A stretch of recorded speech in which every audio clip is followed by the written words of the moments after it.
Where are we in the debt ceiling? We have a proposal that's been enacted by the House, the Republicans in the majority there. What's the Senate going to do? I couldn't help but notice this morning, driving over here, passed by on Avenue of the Americas, First Republic banking office, and there was no line standing outside. And that tells the whole story as far as I'm concerned. Our government, the regulators, were so concerned about the stability of the economy that they decided to invest some $13 billion in federal funds to sell off assets to Chase Morgan and others.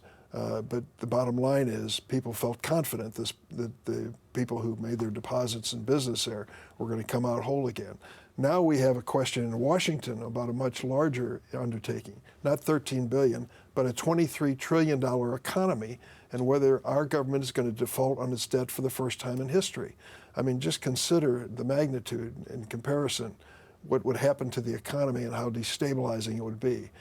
Ultimately, I've been through this scenario. I've seen this movie a dozen times. It ends well with a lot of frustration and pain. I think it will again, but I think Speaker McCarthy is wrong to be bargaining with the debt ceiling. We cannot, we will not, we should not default. It has been done in the past, though, has it not? In 2011, as I recall, they did increase the debt limit in connection with cuts in spending. So it has been done before. It has, but the problem, of course, is we're not sure when the drop-dead date is. The negotiations should have started long ago, and they usually do on the budget. I'm a member of the Appropriations Committee. Before we can move forward, we need something called a 302B allocation that tells us how much money we have to spend. That takes an agreement between the congressional leaders as well as the president.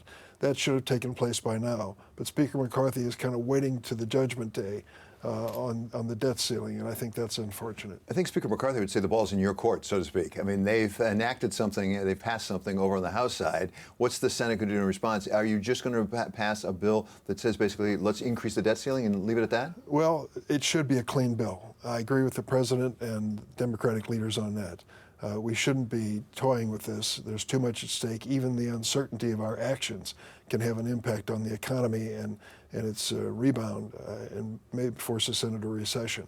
I think ultimately it will work out for the best, but Speaker McCarthy needs to sit down at the table. He's put his proposal through with the barely enough votes in Congress. The president's made his proposal. Now's the time to sit down and to discuss this, but not with the debt ceiling looming over our heads. Whether it's tied to it or not, is there not room for really talking about spending? Because we really do have, as you know, an enormous deficit and a building debt. Well, 1/4 of our current debt was accumulated in the last 4 years of the Trump presidency. Just to give you an idea. And how did that happen? It was the Trump tax cuts for the wealthiest individuals in America. And now Speaker McCarthy is trying to protect those. That's why he keeps suggesting cuts in spending.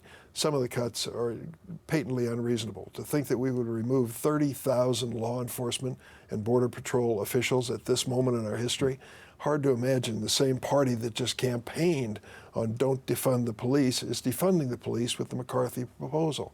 And you go through the long list and you say, these are serious cuts. Can't we consider the revenue breaks that the tax breaks that we gave to the wealthiest people during the Trump years as part of the package, whatever it may be moving forward?